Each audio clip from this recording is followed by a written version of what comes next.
Muy bien, bienvenidos al cuarto día de nuestro calendario de Adviento, donde vamos a revelar una meta receta de conversación. Después de nuestras primeras 3 recetas correspondientes a las primeras 3 ventanitas o velitas, como quieramos haber vivido este calendario de Adviento, pues ahora nos corresponde vivir esta cuarta y última entrega desde una perspectiva diferente. Quiero compartirles acerca de lo que podríamos llamar como la meta receta. Es decir, vamos a hablar de la receta como si la viéramos desde arriba. Para esto entonces me voy a apoyar de una analogía, que es la analogía de la cocina y las recetas de preparar, por ejemplo, unas galletas. Voy a abrir la presentación que les tengo preparada. Genial. Estamos entonces en nuestra cuarta receta de conversación de nuestro calendario de Adviento de este año. Para empezar, les voy a hablar de la meta receta. ¿Qué tiene esto de hablar de la receta? Pues vamos a hablar de los elementos que configuran la preparación de una comida. En analogía, o al final haremos la analogía de los elementos que configuran una conversación. En una receta nosotros tenemos, por supuesto, los pasos, las instrucciones de qué va primero, qué va segundo, toda esta lógica que tiene que ver con el orden en que se organiza todo el procedimiento. Para mí esto es como una fórmula.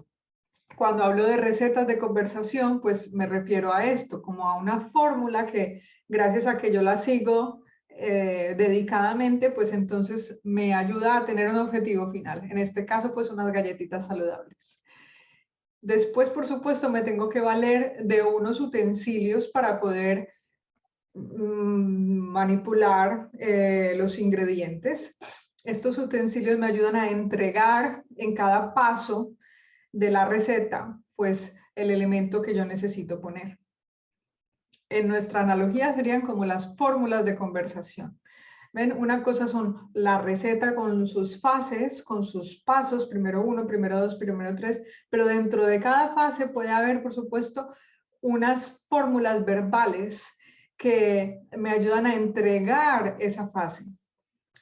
Y después, entonces, por supuesto, están los ingredientes que tienen que ver o cambian según el tema, la sustancia de la conversación. No es lo mismo hablar de la venta de un coche y utilizar una receta asociada a esto que hablar de cómo resolver una disputa o cómo convencer a alguien para que revise un proyecto que tienes.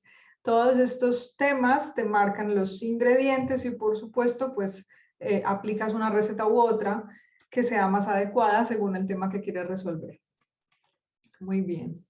Y después entonces tenemos quien cocina.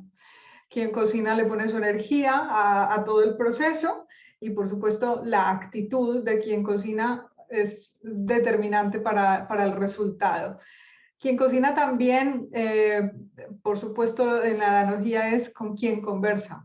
Pues esta persona tendrá una experiencia, ¿no? O sea, lo que quiere decir es que quien cocina tiene una experiencia, un fondo de recursos que le permiten tener más habilidad, más agilidad o menos. Y gracias a que tiene la receta, pues por supuesto estará más presto para que le salga a la primera, y quien tiene maestría, pues entonces ya se atreve a cambiar un poco las cantidades o los pasos de cada receta. Muy bien. Y después entonces tenemos la química.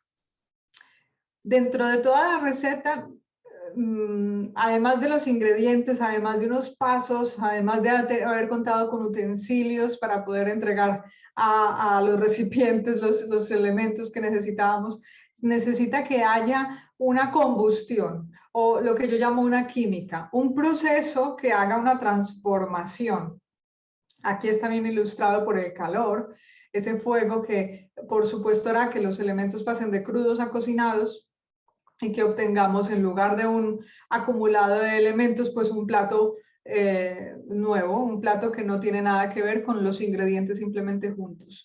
Pues cuando conversamos pasa eso, necesitamos poner atención a aquello que nos amalgama, que nos cohesiona, que nos permite trascender el estado inicial con el que empezamos antes de conversar y poder transformar ese estado y llegar a otro segundo estado, que es lo que quiere hacer una conversación transformadora. De manera que, recapitulando, tenemos la receta como tal, que es como una serie de pasos o fases que yo he de seguir para poder llevarme a un resultado, que me lo promete. Y entonces hacemos el recuento de las recetas que hemos vivido en este calendario de Adviento. Hemos vivido la receta de cómo manejar una queja o una reclamación. Hemos vivido la receta de cómo hacer una venta que implica un asesoramiento, una venta consultiva, se llama la famosa, es un nuevo clásico, la famosa receta de la venta consultiva, lo vimos el día 2. O la receta de cómo presentar ideas, que vimos 3 justamente en el día 3.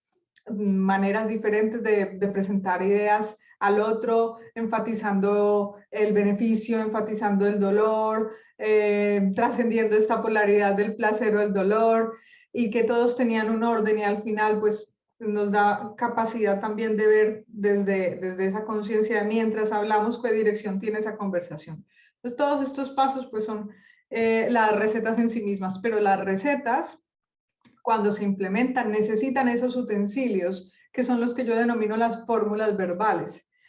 Cuando decíamos, por ejemplo, de la venta persuasiva, hay un momento de cierre y yo te proponía hacer un cierre alternativo, que es esto de cuando le pides a alguien que escoja entre martes o jueves para inferir que está diciendo que sí se quiere ver contigo. Pues esta fórmula de cierre es una fórmula verbal. Esta fórmula de cierre alternativo es una fórmula verbal que te permite entonces, sí, ganar esa maestría y esa agilidad para pasar de un paso a otro. Es un mundo muy grande este el de las fórmulas verbales, pero es donde realmente tú te sientes con más recursos a la hora de salir en caliente con una solución. Los recursos o los utensilios, entre más tengas, pues más cómoda es la vida, ¿no? Como cuando tienes una cuchara y la utilizas y te presta un servicio diferente al tenedor. Si solo tuvieses tenedores y necesitaras cuchara y no tienes cuchara, pues estás corto de recursos. Y en un mundo de tenedores, cuando por fin tienes una cuchara, pues te cunde más a la hora de pasar tus ingredientes de un lado a otro. Pues esto mismo es lo de la fórmula verbal. Tendría que haber un diccionario de fórmulas verbales para cada receta de conversación, de manera que tú ganes ese fondo de posibilidades a la hora de conversar. Ahora está muy de moda, por ejemplo, en las fórmulas verbales, cómo ponerle un título al email. Es diferente decir, oye, esto es sensible en el tiempo, en el titular del email, a decir, estoy esperando tu respuesta hace 3 días. O el deadline es dentro de 3 días y tú todavía no me has dicho nada. ¿Ves? Son pequeñas frases hechas que te permiten aplicar una de las fases de la receta de conversación. Estas son las fórmulas verbales. Decíamos que los ingredientes están marcando o nos hablan del tema de la conversación. No es lo mismo los ingredientes para hacer una sopa que los ingredientes para hacer galletas. Entonces, el gran tema que me trae a mí a la conversación es el que determina los ingredientes. Muy bien, y estábamos hablando también, hablábamos de quien cocina, pues aquí hablaremos de quien conversa. Y este es el capítulo o la fase más fantástica de todo este mundo de las conversaciones que transforman. Quien conversa necesita no solo saber recetas, tener recursos o los utensilios, saber de qué tema está hablando, sino que también necesita tener un fondo de recurso, un fondo de serenidad, un fondo emocional que le permita llevar a cabo esa conversación con más presteza. No quiere decir que no tenga nervios, que normalmente cualquier conversación o cualquier cosa que hacemos por primera vez nos pone un poco nerviosos, pero estar nerviosos y estar bloqueados es diferente a contemporizar ese nerviosismo con el producto del entrenamiento. Gracias a que tú tienes un entrenamiento,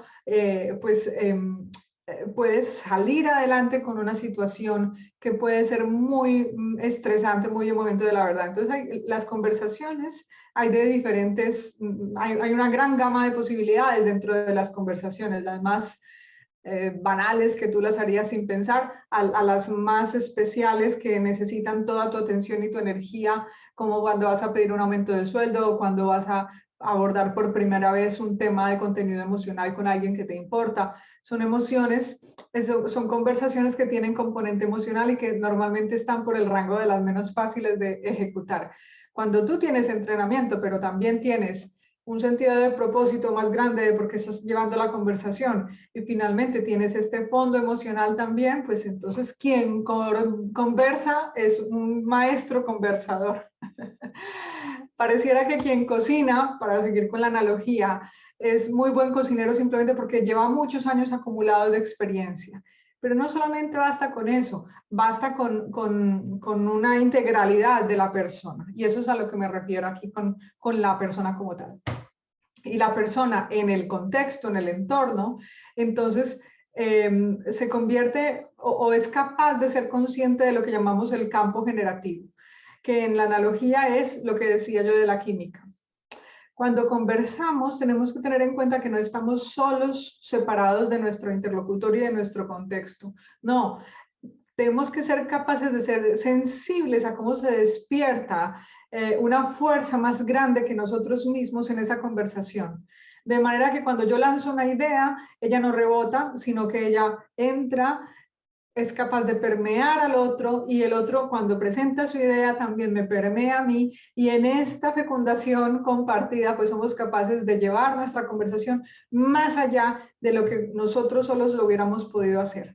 En otros tiempos esto le decían sinergia, ahora se llama el campo generativo y es esta conciencia de que desde donde yo abordo esa conversación que implica mi actitud, mi sentido de contribución incluso frente a la transformación que voy a ejercer, si tengo un equipo de trabajo, cuál es mi capacidad de realmente crear esas condiciones para que las personas que están en ese equipo de trabajo se abran y se despierte su capacidad de mostrarse en su versión más honesta y auténtica y desde esa autenticidad pues todos van contribuyendo en ese grupo o en ese equipo y entonces nos llevamos mutuamente más allá. ¿Cuántas veces alguien que agradece la serenidad de otra persona dice, pero es que yo estaba sereno porque tú antes estabas sereno? Y es esa realimentación que nos permite crear ese campo que está lleno de recursos y por eso se le llama campo generativo. Porque cuando estamos serenos y despejados y abiertos y atentos a todo esto que nos rodea y a esa interdisciplinariedad, pues entonces cuando estamos atentos a esa interdependencia, entonces con esta noción de interdependencia, pues sabemos que todo nos afecta y que cada uno de nuestros movimientos afecta al otro o afecta al todo. Y estamos trascendiendo nuestra individualidad de nuevo, estamos llevándonos a un mayor grado de conciencia del aporte que nuestra actitud tiene. De manera que podemos ver que el proceso de conversar no se queda solo en un proceso. Voy a hacer una pequeña recapitulación aquí. El proceso de conversar compone, sí, unas fases. Cuando por suerte tengas una receta de conversación que te guíe con unos pasos o unas fases, pero requiere también un montón de recursos que son esos utensilios que te permiten modular tu tono, tu abordaje. Cuando tienes muchos recursos, por ejemplo, del humor, que eres capaz de romper el hielo o de quitar el hierro, diríamos también, según en qué lado del continente estamos. Entre quitar el hierro y romper el hielo, pues esto, el humor nos hace un gran favor, pero necesitamos tenerlo entrenado y tenerlo ahí puesto. Y por supuesto, tener clarísimo cuál es el tema de conversación, de manera que no nos distraigamos en el proceso. Estamos hoy hablando de esto y no de aquello, que muchas veces cuando las personas se sienten acorraladas en un momento de conversación, especialmente acorraladas emocionalmente, entonces quieren salvarse echando mano de temas antiguos o muy viejos o no resueltos. Ah, pero es que, bueno, puede que aquí tú tengas razón, pero allá y entonces tampoco tenías tanta. Bueno, tú tienes que ser capaz de no perder el enfoque y decir, bueno, pero no estamos hablando de aquel tema de allá y entonces estamos hablando en el de aquí y ahora y necesitamos llegar a un acuerdo. Y así te mantienes tú enfocado en ese tema, de manera que es como si dijeras, Estoy cocinando galletas, no estoy haciendo una sopa de verduras. Son dos cosas diferentes para dos momentos diferentes. Muy bien, y luego entonces el cocinero. Decimos que el cocinero requiere un capítulo aparte, pero hoy quiero hacer una pequeña contribución de la mano de nuestro amigo Robert Dilts, de lo que tiene que ver con estar atascado o estar en modo flow. Alguien me preguntaba justamente la semana pasada en nuestro último encuentro, que le pasa que cuando entra en una conversación, parece que la parte inicial ya la maneja bien, pero cuando se pone en un momento álgido, hay un momento en que se bloquea. Esto se llama estar atascado. Pero resulta que hay varios momentos o varias formas para reconocer cuando estamos atascados. Puedes estar atascado por ataque, por huida o por bloqueo. Lo que en inglés se llamaría el fight, el flight o el freeze. Son las tres Fs en inglés. Pues el ataque, si tú todo le ves cara de clavo y vas con tú como un martillo, pues no estás ganando en registros y estás resolviendo todo de la misma manera que aprendiste probablemente en tu modelo social, en tu cultura o como aquel tío resolvía todos los problemas.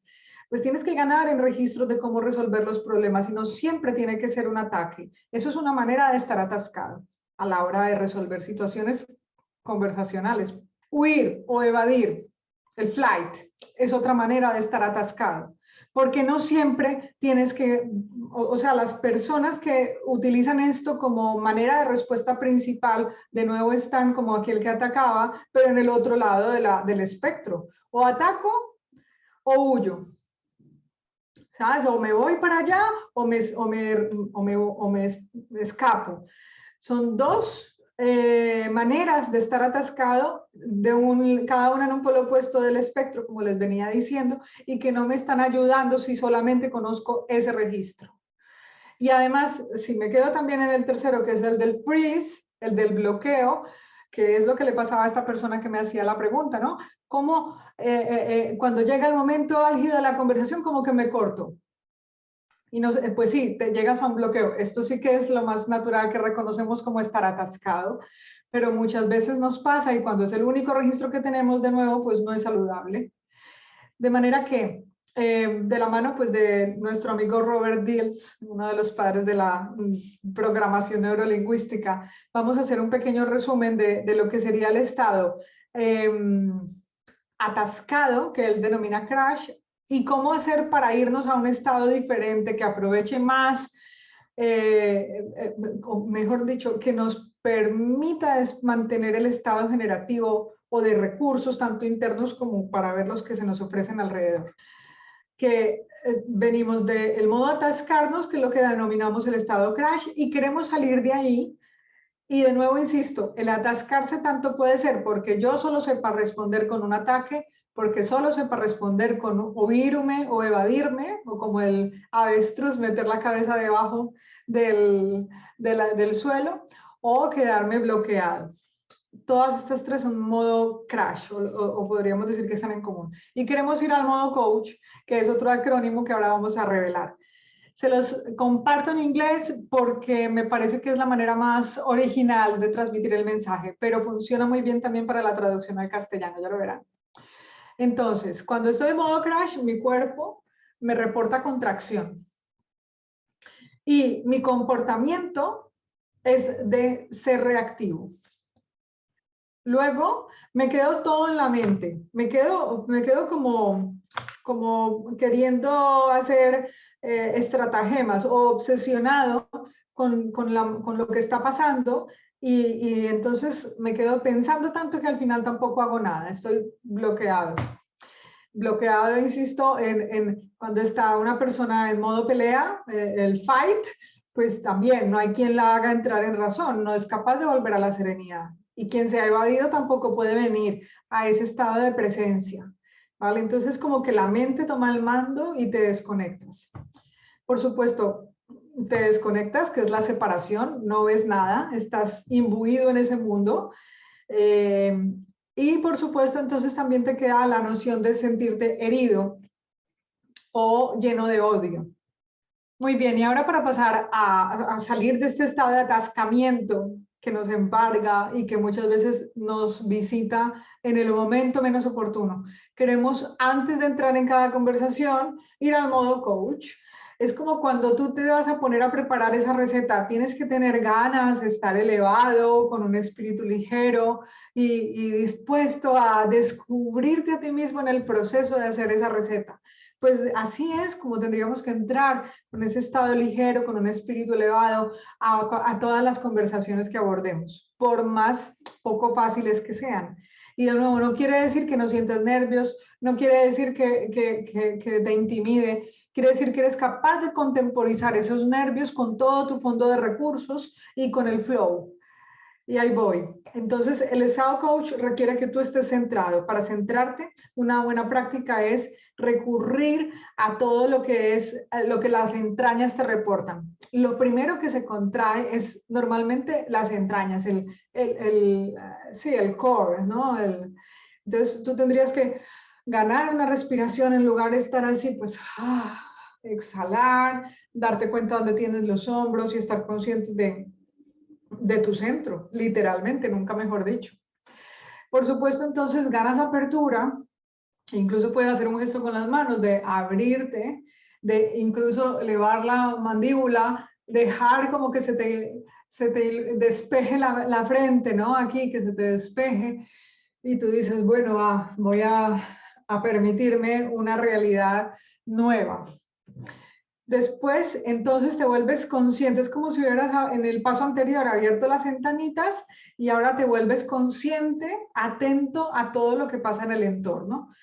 Para esto es muy útil también, por ejemplo, hacer de cuenta que se te han despertado ventanitas, pero en la parte de atrás del cuerpo inclusive. De manera que dejamos que gobierne la dictadura de la vista, ¿no? Que siempre es a través de los ojos que tratamos de conseguirlo todo. Y entonces nos damos cuenta que podemos percibir incluso los elementos que estén detrás de nosotros. Todo esto muy a nivel físico, para seguir más en ese estado de presencia y de serenidad. Muy bien. Por supuesto, entonces aquí ya, en lugar de sentirme separado y aislado, imbuido en mí mismo, como estaba en el estado crash, pues me llega una noción de que estoy conectado, conectado conmigo mismo, primero momento, conectado con el contenido de lo que voy a hablar, conectado con el otro, conectado con el todo.